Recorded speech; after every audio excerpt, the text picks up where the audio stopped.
All right, and welcome back. We are still here at Alter. We are Fabulous Woman number 2. Super great to have this little spotlight in the women's co-working space. Today, episode 27, we are sitting with Anna, who is a Mind Valley certified hypnotherapist and transformational life coach. Anna, how are you doing? I'm fabulous. How are you doing? Oh, I know you're lying because you were just telling me that you actually felt. I'm a little nervous, but Keep the mic okay. so close. Yeah, no, it's totally fine. A lot of my guests are nervous, but this is both for spiritual enlightenment and for fun, so it's all good. Anna, I'm really moved to talk about what we're going to talk about today because it's something I have not experienced. But it was, you guess you could say about we could say the spirituality of your story of overcoming addiction. And I just want to preface it by saying it's like, you don't have to go into like spiritual terminology and like buzzwords because, I could just, so many people have a misconception that spirituality has to have like religious, jargon or something that you heard in a New Age book. But the truly spiritual things in life is something that just hits so close to home, and I could only imagine what that journey must have been like. I feel like also to touch on that, spirituality, what is it really? It's when we are in tune with our spirit. Yes. When we are connected to our intuitive intelligence, our Just make sure spirit, you're keeping the mic, our authentic self. So that's really, to sum it up, what spirituality is all about. Oh, just to plug my own shit. Yeah. I have this whole thing that I often put in some of my stuff that like to define spiritual, people always talk about like, oh, spirit comes from spirare for breath or like, which nobody uses it in that term, or they mean like a ghost or they mean the character of a thing. But really the word spirit means one's living essence. So anything that, I love that. yeah. So Yep. anything that connects deeply to one's sense of life is spiritual, at least in my book. Mm-hmm. So please, what inspired you to want to talk about this? So, this is my story. I'm totally comfortable with sharing it. So you want me to start, like, what happened? How? Please. Okay. As I dribble Kirkland, So sparkling water, Kirkland. I'm looking for sponsors. Great. I just threw an ad before someone. that's beautiful. Sorry, please. To be more reverent. No, please. Tell us your story. Okay, so long story short, let's see. I pretty much started out my life with all of the odds stacked against me. Family dysfunction, meaning my parents were the type that were really stressed out, but they would take their anger out on me. And I was so confused, like, is it me? Did I do something wrong? Is it not me? Et cetera, et cetera. And then throughout growing up as a child, like what we were just talking, I didn't know it was spirituality, but I felt like I knew I was disconnected and I knew there was something greater. I didn't have the words to articulate it though. And it was, the primary thing was also intuition. Like when I was really young, there's a feeling here. Like they're telling me do this, but it feels wrong. Like, what is that? I got so interested in that. So I didn't really listen to people, what they told me, like parents, teachers, being conditioned. So there was a part of me that was still open for a very long time. Then fast forward to 18 years old. I finished my first year in college. I felt like I got a little bit of my foundation and I was starting to learn how to learn.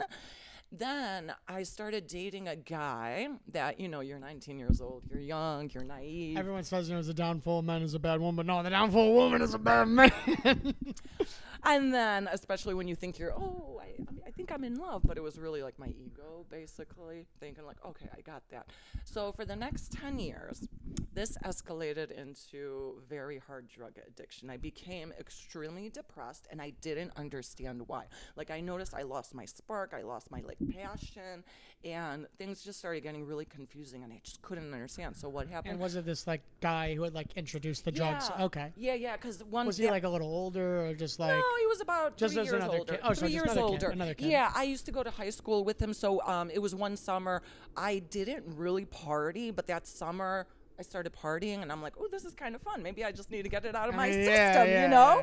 And then you get depressed. You don't understand, or I didn't understand what was going on. So then I drank more. Then the drinking more escalated to opiate addiction a couple years later, which escalated to full-blown heroin addiction by 2008.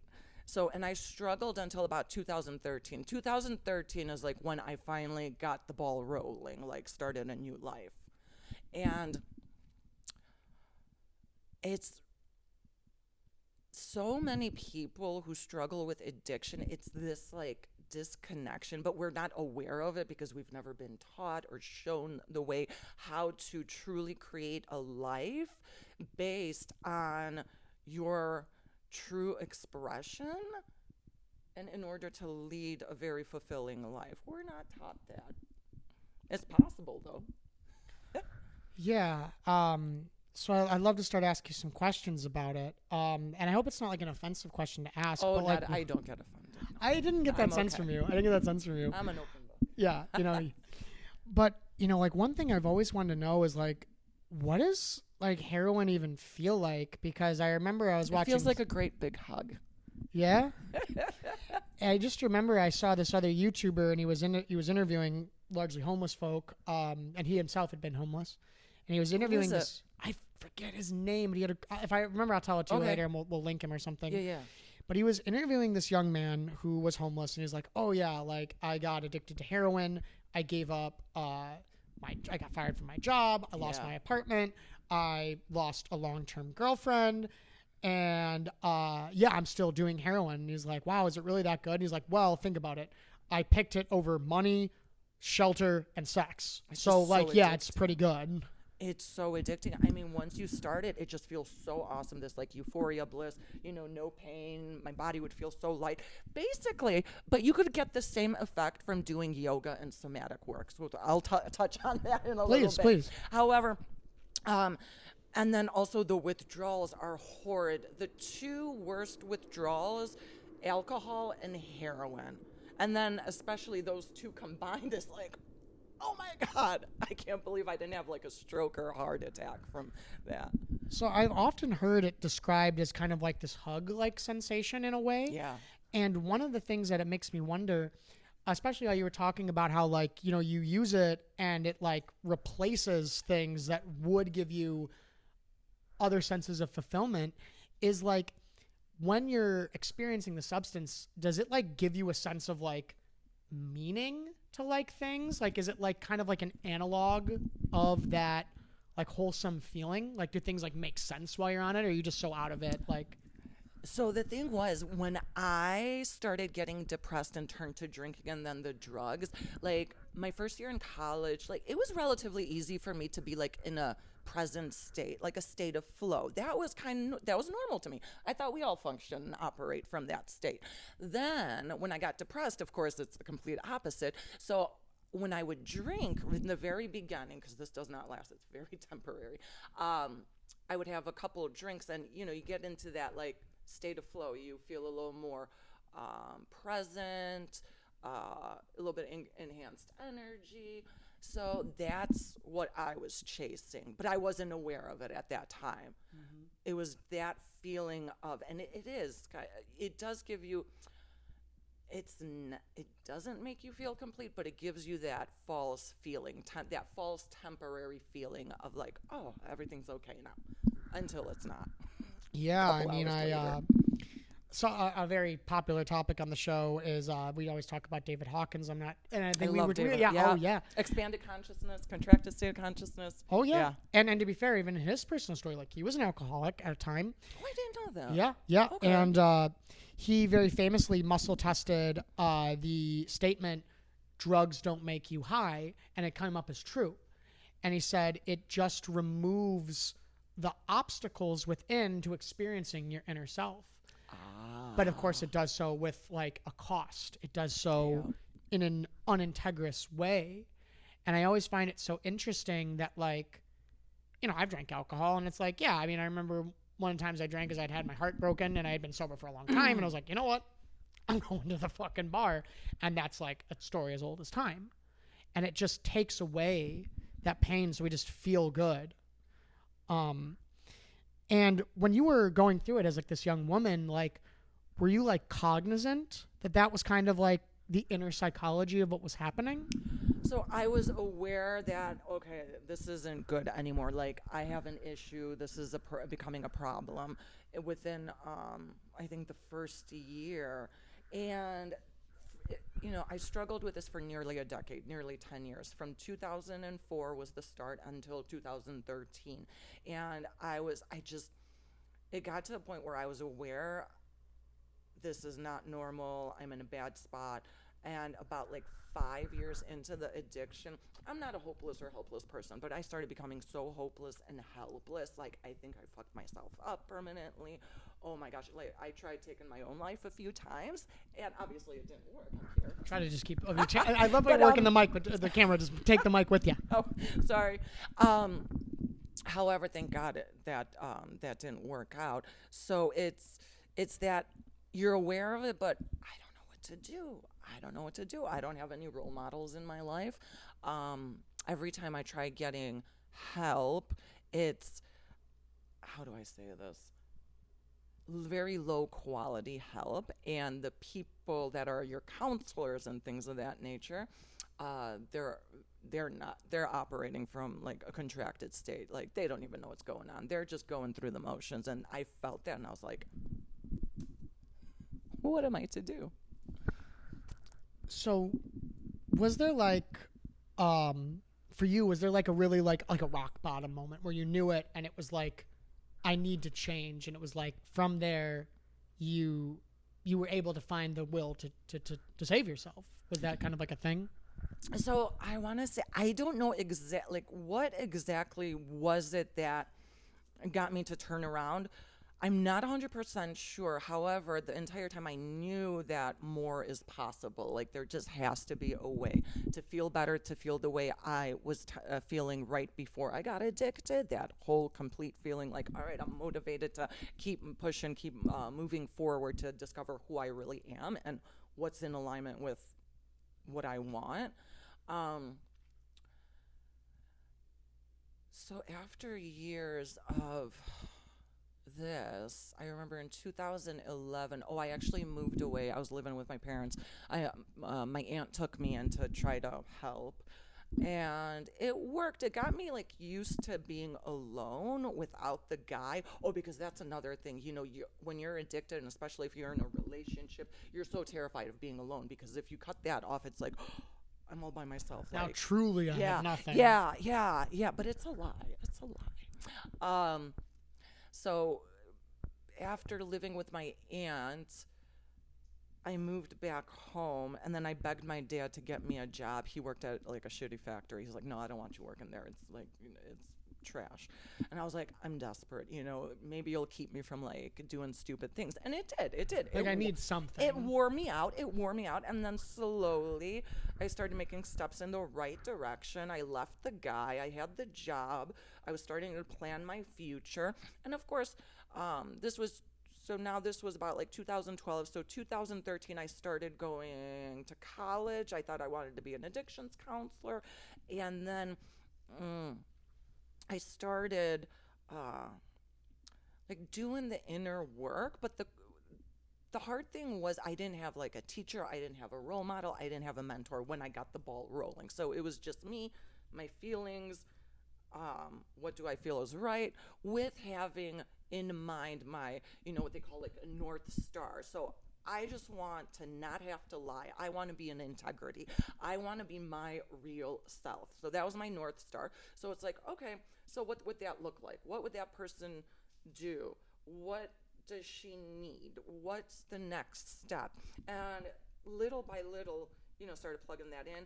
Also, during that time, I did have some relapses. Like, I would drink, but it would be like one day, and then I'd be like, all right, we're not doing that anymore, Yeah. And really understanding, like, why did I need to drink? What triggered me? Okay, what do I need to do now instead? And then also slowly, like, the people started coming into my life, like the right people. I got another job with two amazing women that had a great influence on my life. And then Oh, but then there's a part two. 16 years old, my dad had a stroke, and I was living there, and he used to tell me, he's like, Anna, you better save up money. You better get a real job or something like that, because what's going to happen if I'm gone tomorrow? You're going to be homeless, and mom's not going to know what to do. It was almost kind of like a prophecy. I was like, yeah, whatever, old man. And then it happened, and it was true. I thought he was exaggerating in terms of like, mom doesn't know how to do anything. She doesn't care. She's just like, she's miserable, narcissistic spectrum. And then I was like, whatever, I'll figure it out if anything happens. But then that did happen. And so there was a period where you were homeless? Yeah. What was that like? 2016. It wasn't fun at the time. But I thought if I beat this, this would make a really good story. You even thought that like back then? And you're like just like a young woman. You're just like a teenager, 30, early 20s, right? 32. No. Oh, 30. Oh, so later. 40. I'm 40. No, when you were homeless. This was 2016. Oh, okay. 2016. It was like June 2016. Okay, because what you had said, it was like a 10-year kind of journey. Yeah, that was, so then like the first part was like 2004 to 2013, and then between 2013 and 16, I had that gap where I started like doing the right stuff. I mean, of course I fell, and I had a little hiccup, and so then I was homeless for maybe like a few months, so it wasn't anything like treacherous. And then I also ended up in jail for a DUI. So I was in jail for like a couple months, and then I got out, and I was like, okay, I don't want to go back on the streets. Like, I have nowhere to go. Send me somewhere. The lady's like, oh, Salvation Army. There's a great shelter called Salvation Army. And I thought, Is that where you mostly stayed when you were homeless? Yeah, I was like, I didn't even know Salvation Army is a homeless shelter or has a program, they call it the adult rehabilitation program. So I got my start there. I was there for a year and a half or so, and then slowly got work, and then moved out, and then got more work, and then moved out of the halfway house to where I currently live and to what I currently do. It's so interesting because for whatever reason, everyone's algorithm is like so interesting about like the content creators that you end up following. And like I said, I've never had any experiences like this, but there's this woman like Tina Tixie's like 2 or something, and she makes all this content about her own like journey overcoming addiction, being homeless. A lot of them are skits, but she also talks about like inevitably you go to jail and like what jail is like and how it's just like, okay, I don't want to do this again. Like this sucks. Like, and they make it suck like both for the money and also because like she's always like this. She has this character of like a CEO who's like, yeah, I know it sucks. Like, don't go to jail. Yeah, you want to stay away from there. It's not, So, getting back. It's an experience, though. Yeah. But you know what? I have to say, I kind of had fun because I'm like, great, I'm stuck here for 3 months. I was in a part where there was, it was like the rehabilitation center. So we had groups all day, and it was all women. And I thought, all right, why don't I turn this shitty experience into something beneficial, so connecting with other women, because I had girlfriends when I was younger, but then during the drug years I really didn't have anybody. Just like this guy. Yeah, and that did affect me, but then you don't really know how to create relationships, so I'm like, might as well test the waters, use this for that. So something that I'm hearing a lot in your story, if you look at it from like a different level, is a lot of your story and experience was like making something positive out of what you would just call a shitty thing, if we're being honest. Mm-hmm. So a question that's been like on my mind is you were talking about like, say, I think it was about like 5 or so years in when you were at kind of these low points, and like there was this building feeling of like there should be more in life. There could be more in life. Yeah. And there's a certain person I want to be, like I want to come out of this as. Do you think that was like your soul talking to you? Oh, for sure. And I honestly, the past few years I've been getting into this because it's like I had direction. How did I intuitively know to do this, to start that, to do that without anybody teaching me? And recently I've been discovering, spirit guides. Maybe it was them leading the way. I was also thinking that, like, do you think like maybe the voice, because I can think of a few experiences in my own self where I had this very powerful download of a thought, And Yeah, it was downloads. Like when I yeah, got the ball, yeah, it was like just download. I thought that was normal. Like I feel in yeah, a state of flow and this, and then it wasn't always right, but I learned by trial and error. And then yeah. next time, dude, yeah, And it's yeah, for me, it's like I'm kind of hoping and trusting, and I guess you're just kind of guessing at these things at a certain level, unless you get like really good at muscle testing. Um, like whether or not it was some sort of guide, or if someone's not as comfortable with that term, like a guardian angel, a helper, a friend on the other side, or if it is like our own soul, like something I see a lot in various like more modern spiritual books is like they talk about how like there's a whole aspect of yourself you don't know. It's this soul. It's like this deeper part of yourself, and it too is like a person. yeah, our highest self. I feel like I got our highest self. Yeah. Yeah. Yeah, and it's like gosh, what was I gonna say? It's like, Oh, don't you hate it when that happens? oh, I know, especially when you're on this like soul, tell me what to say. But it's Close like, your eyes, listen.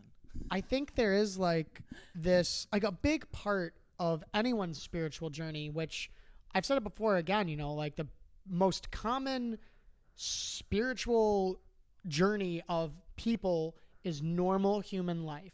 That is the tried and true method that souls on this planet use to grow spiritually, is just to live life. And like a big part of that, if you want to be like more like traditionally like spiritual, is learning how to connect with the part of ourself that in English we call that the soul, and it guides us in these like dark times, and it's often this like little voice.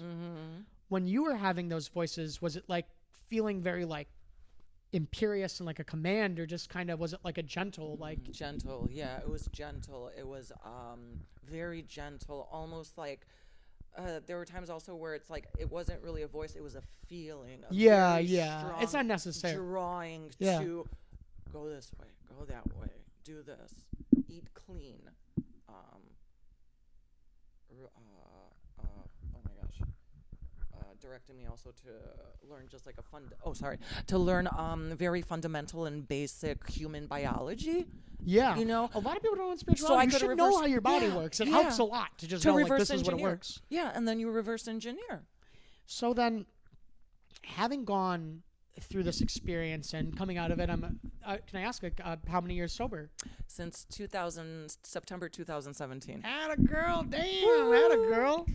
There's applause in the audience, but no, as there should I'm be. addicted to yoga now. I mean, I So would works. take. I mean, a lot of people don't know. Like, you get a good yoga teacher, one of the most decadent experiences in your life. Like, this lady or guy will just like, oh my god. But shout out Peak Yoga, our friends over at Peak Yoga. Oh yeah, Peyton's a great lady. All the gals over there. But anyway, like having gone through this experience and come out the other side, having maybe even connected with like the deeper soul of this woman I'm speaking to named Anna, what would you say you learned through all that? Oh gosh, it is so important for us to really learn ourselves, to really understand the deepest layers, to be brutally honest with ourselves, and to really be aware of what's blocking you and get into that. Go deep. Don't be scared, because it's just temporary. And also, the more pain we repress and suppress, correction, our ability to feel states of pure joy, bliss, happiness, love, abundance is in direct proportion with how much of the pain are we willing to allow ourselves to feel, to really get in there, process. And it takes 90 seconds for a feeling to pass, and then on the other side, it's your bliss, abundance, joy. And we really need to learn how to feel. We really need to learn how to feel instead of like shoving it or shaming it, Yeah. Yeah, and to not identify with the emotions. Just allow yourself to feel, let it come up, to transform it, to alchemize it. I love that concept. I was someone who, just that was like, as you become an adult and you start to become aware of yourself, like that's what I learned to do. in some level I consciously chose to suppress myself, but like I remember I was so scared when I first started getting into like more somatic things, and like because we're afraid of the feelings within us, you know. Like we lose control or something like that. But don't be afraid. Go for it. Well, I mean they hurt. You know, what's your advice for like, you know, if someone's in this process, whether it's through something like an addiction or just anything spiritual or classically spiritual or not, all of course very spiritual in reality, of if they are, like you said, like to don't go away from it, but like get involved with it, like what's your advice if like if doing that really hurts, if they feel like it's really gonna hurt, Oh gosh. or it does really hurt? Slow. Start slow. Start slow. Allow yourself to feel it. Also find somebody that is more experienced, someone that has been there, done that, like a trauma therapist, anything like that, to guide you through it, to have somebody to talk to have someone that really understands you, and then start slow. Start slow. Like, for example, identify what's the feeling and do gentle things like gentle yoga, gentle somatics to test the waters. I really liked how you were talking about like our proportion, our ability to feel higher states is in proportion to our ability to feel like lower things. Yep. Because to me, it's just kind of seems obvious when you start thinking about it. It's like whatever part of your biology or psychology or spirit, you know, feels things, you know, it doesn't distinguish between things. You know, it's all the same tracks. Would you say that was something that like you found like through direct experience, that like as you felt more richly and more deeply, even like what people would call negative, that you then found you could then feel positive things more fully? Oh, for sure. Oh, 1000%. Absolutely. I mean, you know how it feels like if you're avoiding stuff, it creates like a dense, heavy feeling. Yeah. You know, you're not functioning at optimal level, so that also impairs your performance, cognitive abilities, your mood, and then life is just kind of like blah, like black and white. However, if you do this work, I mean, you can live such a rich, fulfilling life just without anything externally having to happen. Except a good yoga It's teacher. just, yeah, you on your own feeling that bliss, and then slowly from these states, we're so much more clear. We enhance cognitive abilities and mood, so then we're able to create what we really want to create, what resonates with our highest self. Because if we're operating from those low dense emotions, like a contracted state of consciousness, we can't create. It We're not motivated. yeah, it reminds me of like one of my favorite authors, Viktor Frankl. He wrote among other things, he wrote Man's Search for Meaning, and it was his sort of case study on himself as someone who was he was a psychoanalyst, so he's like Freud and Jung, who survived the Holocaust. Yeah.